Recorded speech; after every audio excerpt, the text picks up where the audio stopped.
My dog is dead, my wife can't sleep, and that's just the beginning. I'm freaking out. I want to protect my family, but I don't think I can. You'll need some background information to understand my situation. Bear with me, okay? I was born and raised in the Church of Jesus Christ of Latter-day Saints, which you probably know as the LDS or Mormon Church. Obviously, I'm no longer a member, so my view of the religion is pretty negative. But I'll try and keep this as unbiased as possible. The first thing you need to understand about Mormons is that they take leaving the church or apostasy very seriously. Many families, mine included, grieve over apostate loved ones as though they were worse than dead. Apostasy is considered to be a terrible sin, on par with rape and murder. Because of this, Mormons don't think there is any good reason to leave the fold. If someone does leave, it's typically assumed in church circles that they fell away because A, they wanted to sin, B, they were lazy, C, somebody in church offended them, or D, they fell victim to the traps of Satan. In my experience, people rarely leave for any of these reasons. In fact, the vast majority of ex-Mormons I've encountered leave because they simply don't believe the church's teachings are true. See, Mormonism claims to be the very church that Jesus himself formed 2,000 years ago, which was lost because of the world's wickedness, but then brought back through a guy named Joseph Smith in the early 1800s. This means that to a Mormon, and the LDS Church is actually the one true church on earth, and the president of the church, Smith, and his successors are prophets. They're pretty bold claims, but if you don't believe them, there's really nothing to stick around for. Mormons, like members of most other religions, are supremely confident in their beliefs. Whenever a Mormon gets a positive emotional response while reading a sacred text, or praying, or attending various worship services, they view that as the Holy Ghost witnessing them that their church is true. The church also teaches that Satan wants to destroy God's work, and as such, it fosters in its members a profound paranoia of anti-Mormon literature. It's a vicious cycle. The more a member knows the church is true, the more reluctant they are to read anything against the church. I was indoctrinated into the belief system, and I admit that I bought it. Hook, line, and sinker. After graduating high school, I dedicated 2 years of my life to serving a mission for the church. Near the end of my mission, I was told by a trusted source that Joseph Smith had married girls as young as 14, even threatening them with damnation if they refused. I knew that Joseph had practiced polygamy under God's command, but I was unable to believe that my revered prophet could have engaged in such predatory behavior. In an effort to prove my source wrong, I did what my church had always warned me not to do: search the internet. That was when the phone calls started. See, while searching, I discovered that Smith had indeed married 14-year-old girls. Not only that, but he often married other men's wives, sometimes even sending the husbands away on missions beforehand. I was troubled and devastated that nobody ever bothered to tell me this information, but my faith remained somewhat strong. I was a missionary, a soldier in the army of God, and he was simply testing me. Nonetheless, a small seed of doubt had been planted. One night, while planning the next day with my missionary companion, our cell phone rang. Unlisted number. I picked up. "Hi, this is the Elders," I said. Elder is the title for male missionaries in our church. The voice on the other end was rich, booming, and authoritative. "Good evening," it said. "You will want to listen carefully." I didn't speak. "I have contacted you to raise a voice of warning. Forget your doubts. Your eternal soul is at stake. You have nothing to gain, and everything to lose. I was too stunned to say anything. The man hung up. My companion asked me who it was. If I recall correctly, just some creep was my reply. It was unnerving, to be sure, but at the time, I never expected to hear from that creep again. In time, I forgot about that phone call, and I forgot about my doubts. That was a pattern I noticed in the church. We all had great memories of times our faith was strengthened, but we weren't so keen to hang on to the other times. Anyway, I came home from my mission, met a nice Mormon girl, and got married in the temple in Salt Lake City. She was pregnant with our first child when I came across more information about the church. This time, I went all the way down the rabbit hole, for good. I discovered all kinds of things the church had hid from me. The Book of Mormon and Book of Abraham, two of the most sacred texts, were probably fraudulent. Our secret temple ceremonies, supposedly instituted by God, were almost identical to the 19th century Masonic ceremonies Joseph Smith was familiar with. Our history was rife with prophet and apostles making contradictory proclamations, false prophecies, and statements laced with a level of sexism, racism, and homophobia which I could never believe came from a benevolent God. That was only the tip of the iceberg. I realized that what the church called anti-Mormon lies were really just facts, and I couldn't ignore them. But I kept those facts quiet, at least for a while. Since my wife was pregnant with our first child, I wasn't too keen to add to her stress. I received 3 calls during this time, each sounding more sinister than the last. In the first, I was warned that my salvation was on the line, and that Satan was slowly wrapping his chains around me and carefully leading me down to hell. In the second, I was bitterly mocked. I was told that I would never fill the shoes of my father, a locally prominent church member, and that I thought I was smarter than God. In the third, the well-being of my loved ones was directly threatened. I will not hesitate to wake you up by any means necessary, he said. What struck me most about these calls was the level of knowledge this person had about my situation. To this day, I have no idea who this man is, but he seems to know as much about me as I do about myself. He knew exactly what I had been studying. He knew the names of my family and friends, and perhaps, most chilling of all, he knew that my wife was going to have a baby girl 2 days before we did. I didn't tell my wife about the calls though. Not only would they have stressed her out in their own right, but then I'd have to explain to her more about my quiet loss of belief, which would devastate her and potentially destroy our relationship. Many a Mormon marriage has been wrecked by a bitter reaction to a spouse's apostasy. My silence wouldn't last long though.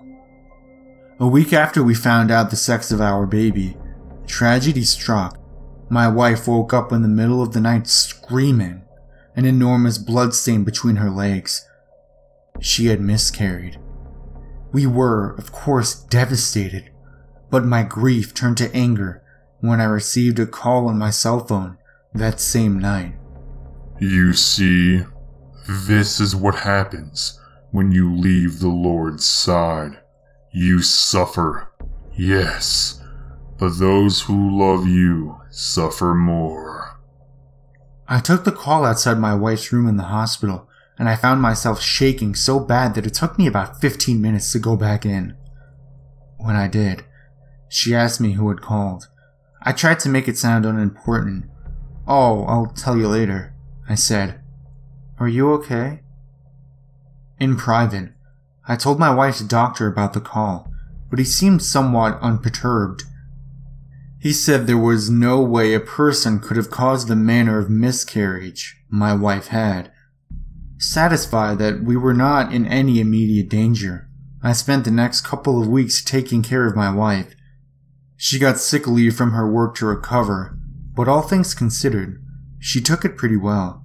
Distraught, of course, but under no illusion that this was the end of her chance to be a mother. During this time, I did no research about the church. I barely even gave it a second thought. All my attention was turned toward my wife.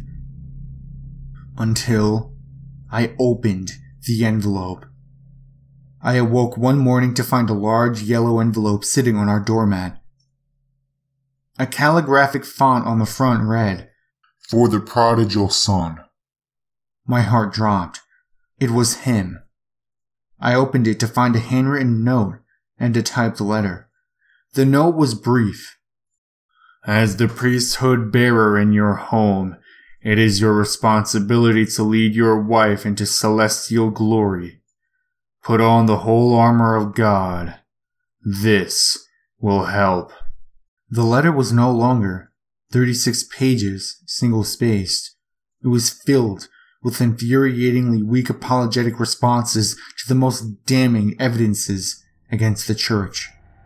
Yes, the Book of Mormon says horses existed in ancient America when all evidence suggests they didn't, but it's likely that when the author said horse, he was really talking about an animal called a tapir.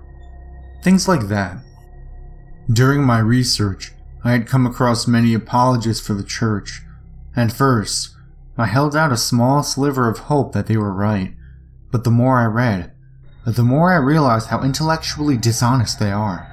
I mean, it isn't their job to find the truth.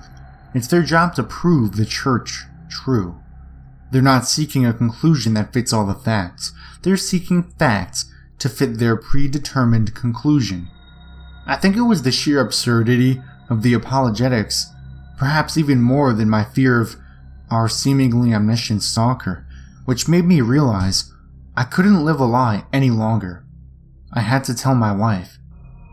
I sat her down one evening and prepared her for a few bombshells. Then I told her everything.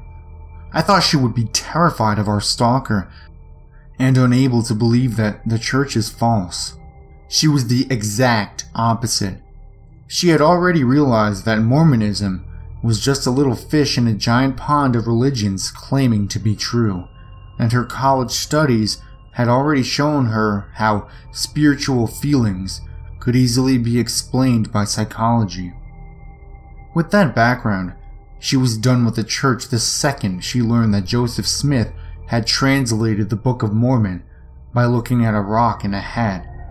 She didn't seem angry, actually, a bit free. But she was sad that she no longer could believe in a heaven where her little girl would be waiting for her. The stalker was harder for her to come to grips with. I don't think she completely believed me until her phone rang at 3 that morning. She picked it up groggily, but suddenly, her eyes went wide. She listened for about 20 seconds, then hung up that phone. "It was him," she said to me. I asked her what he said.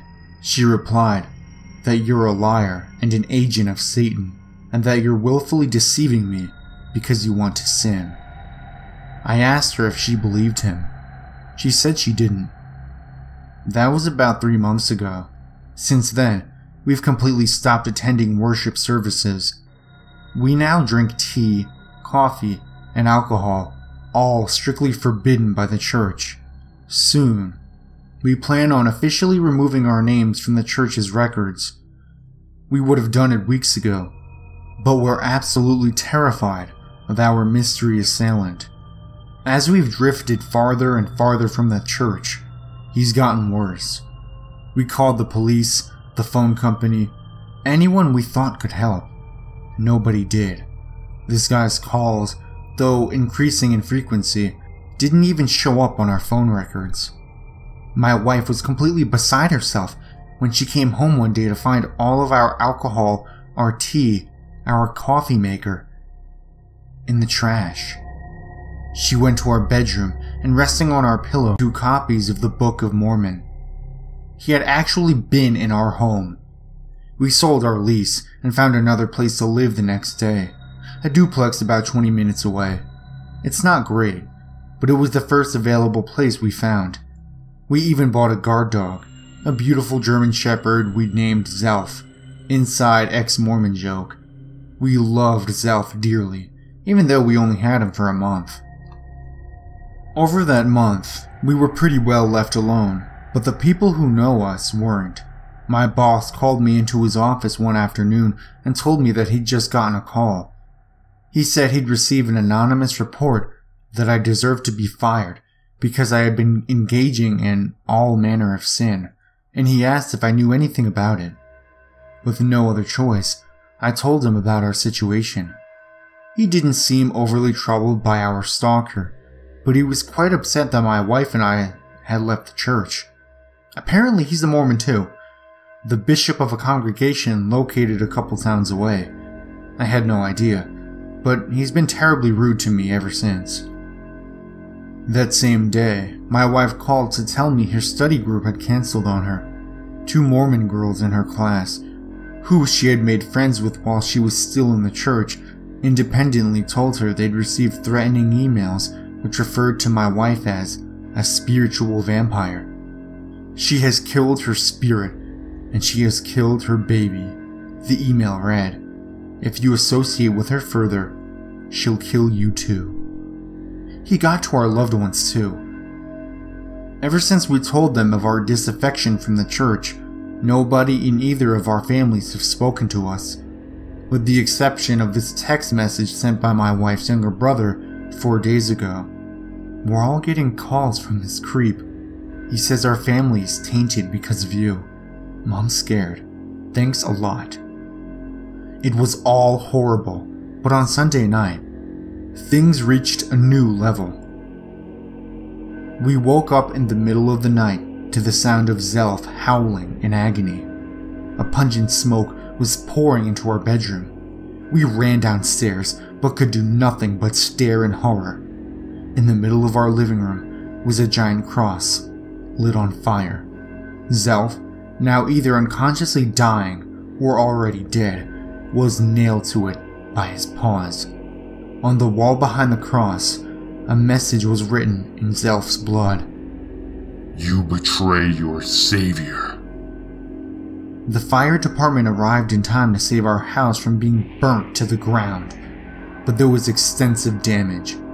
The police are investigating, but have absolutely no leads, and aren't hopeful they'll find any.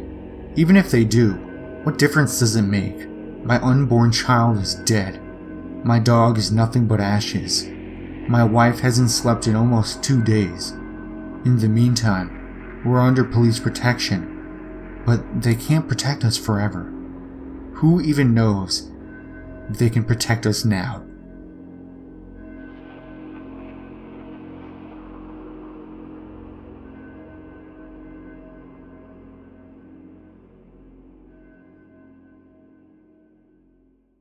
Do you ever re-examine an old memory from your past and find it to be much more perturbing than you once thought? Perhaps you realize some new detail or click the pieces of an old puzzle together to form some new, disturbing truth. I recently had an experience like this. My parents died a couple of weeks ago in a fire that consumed most of my childhood home. The house itself was completely destroyed, but our basement remained largely untouched. Down there, I found an old box filled with photos I had taken of a family pet I'd almost forgotten about. Looking back now, my memories of her seem a lot clearer and somehow much more disturbing than I previously recall. New memories have also come to the surface, ones that I'm not sure how I could have possibly forgotten. I'm going to try and transcribe those memories as I remember them now, to the best of my ability at least. I'd always wanted a pet growing up. It was the only sustained desire I ever had throughout my early childhood. My neighbor, Jimmy, had a dog called Birdie that I was always quite fond of, so I suppose that could explain it. Birdie was the friendliest dog you could ever meet, but was the size of an adult wolf and often scared those not familiar with him. To be honest, I would have taken any kind of animal as a pet, no matter how big, small, ugly, or strange it may have been. At heart, I needed a companion, someone to share the woes of my lonesome childhood with.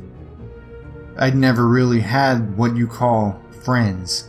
The children at my school largely avoided me due to the whispers passed down by their parents about my fanatical family. Only a few ever dared to speak to me, and even then, they merely probed me with questions about my parents. I had succumbed to being alone, at least where human contact outside of my family was concerned. To speak the truth, my family rarely spoke to me either. I didn't conform. I wasn't like them. I would often try and decipher what they meant by this. I think all they really meant was I didn't do as I was told, or believe what I was instructed to believe. I couldn't. The gods and stories they believed in, I had no time for them. As a result, I always felt like the outcast. The most elated I ever remember feeling in my childhood was the day my mother came home with a small black cage tucked under her arm. Feigning her usual false smile in my direction, the clarity of this memory is startlingly different to me now than before. Where it once brought me a sliver of joy to look back on, it now only makes me disturbed and unnerved. "Agnes, I have a gift for you." She clanked open the metal bolts holding the cage door in place and released the creature I came to know as Echo. I couldn't tell you what kind of animal Echo was, even now in my adulthood. She looked almost like a crossbreed between a cat and a dog, even though I know, and knew back then, that such a thing was impossible.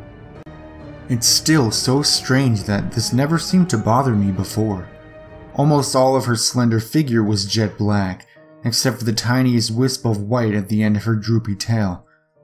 She had ears like a cocker spaniel that sagged down past her chin, but yet had the small, bony facial structure of a malnourished cat. Her front legs were thicker than her hind legs, and all four ended in crusty-looking paws with toenails that seemed to curl back into her skin. Her eyes were huge and piercingly yellow, with black slits forming the centerpiece of each one. It always seemed like she was in a permanent state of paralyzing fear, or perhaps intense concentration, and she never, ever took her eyes off me. If I ever entered the room she was in, her eyes would already be locked onto me. I often thought that she was always watching me, even when there was a wall between us. To any other child, Echo would have been a monster, something to be shooed away immediately. To me, however, she was a dream come true. I scooped Echo up into my arms and hugged her tightly, stammering through words of thanks as I failed to hold back my tears of joy. Finally, I had someone to share my life with. My elation was sustained for almost a week. I spent all of my time in Echo's company.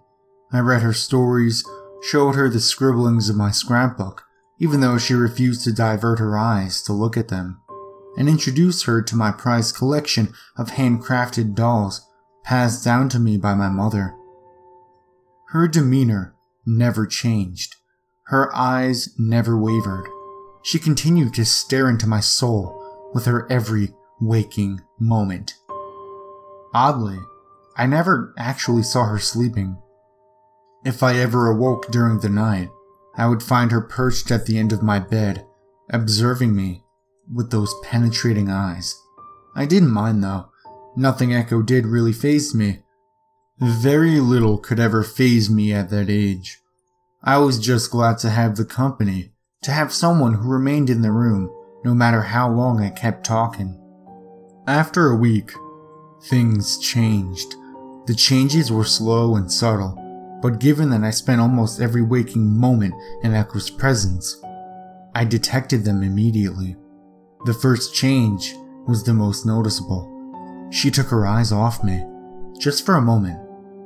I was sat at my desk, scrawling some chaotic drawing in my notebook.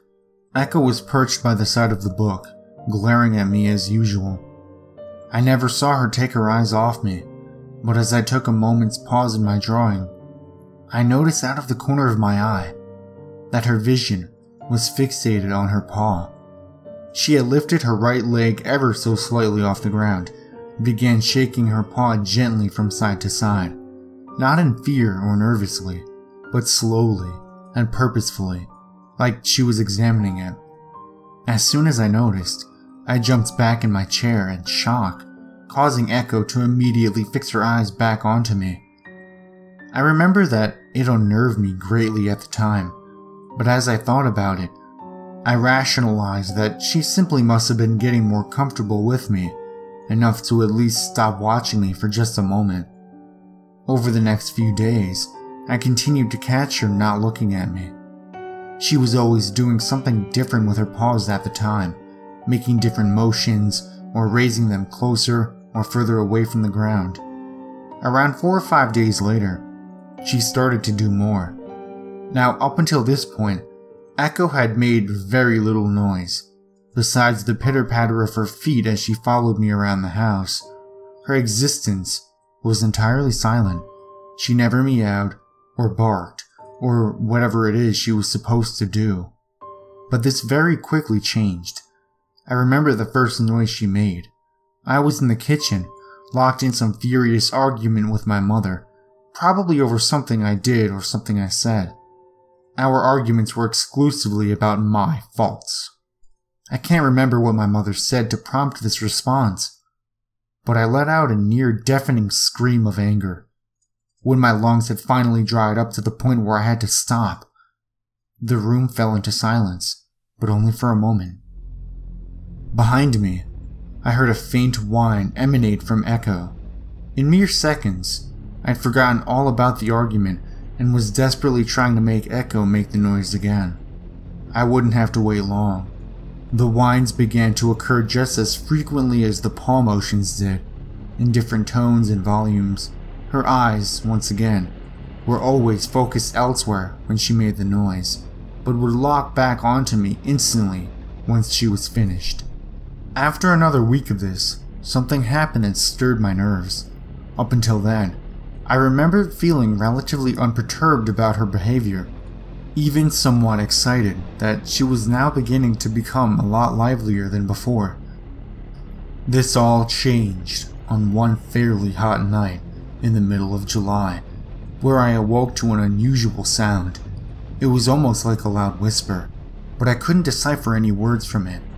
It was as if someone were making the sound of a fox whisper without actually saying anything. I turned in bed towards where the noise sounded like it was coming from and opened my eyes. Before me, at the opposite end of the room, I saw Echo.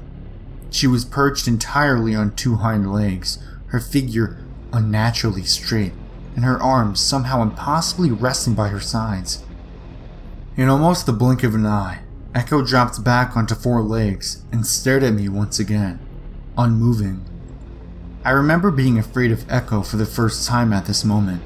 Her stance had just looked so alien, and her front legs should not have been able to bend in such a way for her to rest them so easily by her sides on 2 feet.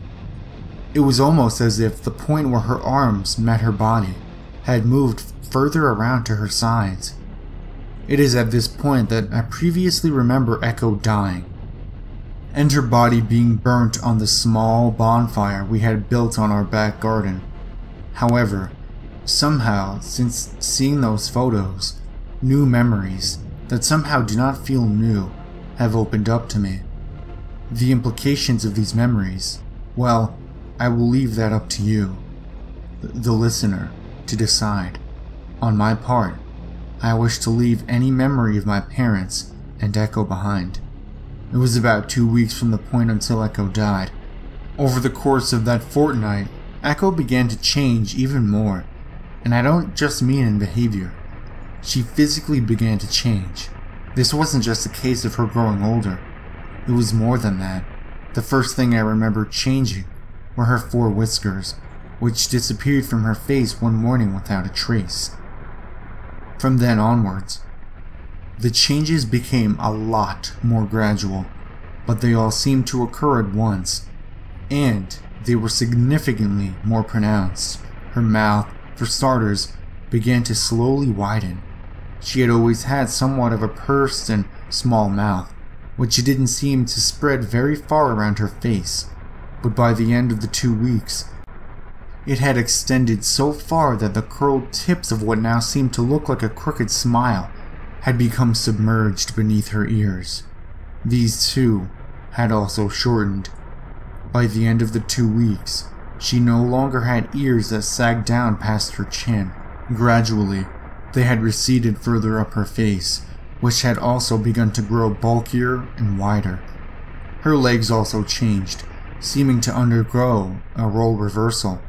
Her once almost skeletal hind legs began to thicken, eventually becoming much larger than her front legs. All 4 legs also began to bend slightly at the halfway point, turning her walk into somewhat of a confused hobble. My primary thought at the time, under the naivety of childhood, was that she had been inflicted with some sort of disease and had begun to take pictures to document her changes. Pictures I recently found in the basement of my burnt-out home. The whispers also returned, but they were now far easier to make out. I woke up almost every night to them. They sounded like a foreign speaker, trying to sound out odd words, trying out different tones and modes of speech. Whenever I stirred or made any kind of movement in the bed, the whispers would cease immediately.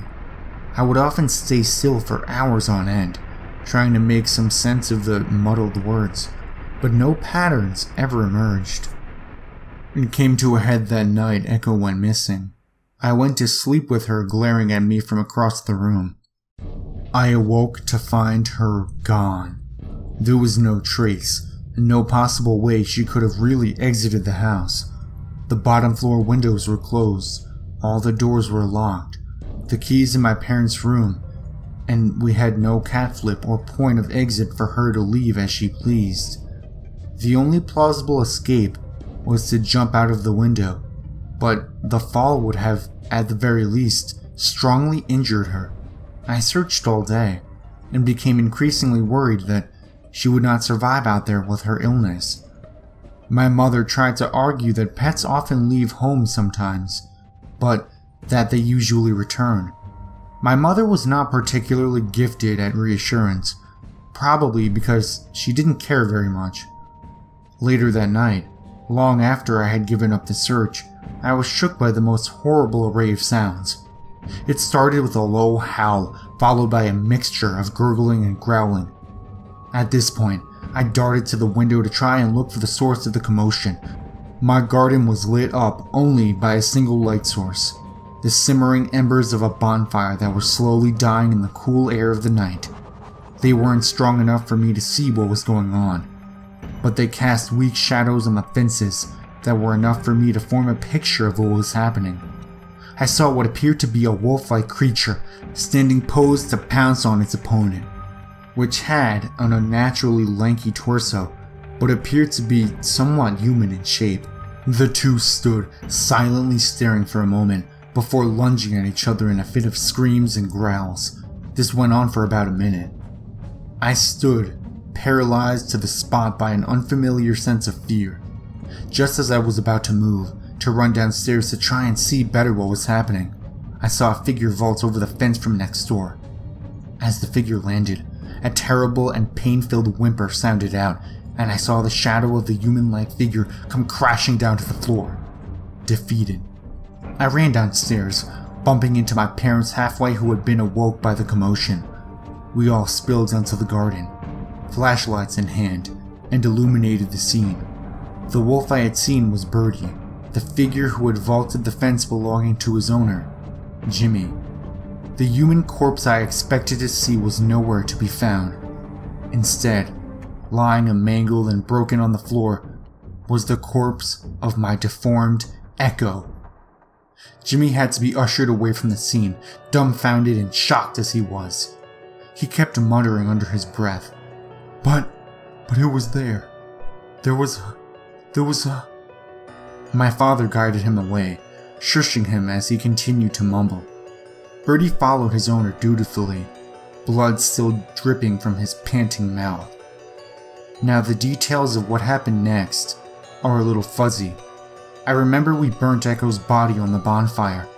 I remember how upset my mother seemed, whispering things under her breath to my father, even crying in his arms at one point. I thought this was unusual. She barely ever looked at Echo while she was alive. My father spoke some of the words of our people, or more precisely, his people, to ward off ancient magics or something. I can't really recall. All I remember is how bright the fire burned as he spoke, as my companion was slowly turned into ash. I never saw Jimmy or Birdie again. My father told me he'd moved somewhere. I can't really remember where. It's all still a little fuzzy. The memories come and go as I write this down. I tried to do a little research to see if I could find any creatures like Echo, but found nothing on the internet or in my local library. To be honest, I'm not even sure I want to. Whatever Echo was to me, it's a part of me that died a long time ago when I left that house and my parents behind. I suppose the box must have jogged those memories that I tried to keep submerged. The one thing I can't get out of my head, however, is why my parents kept those photos. They were in a little box labeled Agnes, but there were no other boxes of the same kind. They didn't keep any of my other stuff. I suppose maybe they were fond of Echo.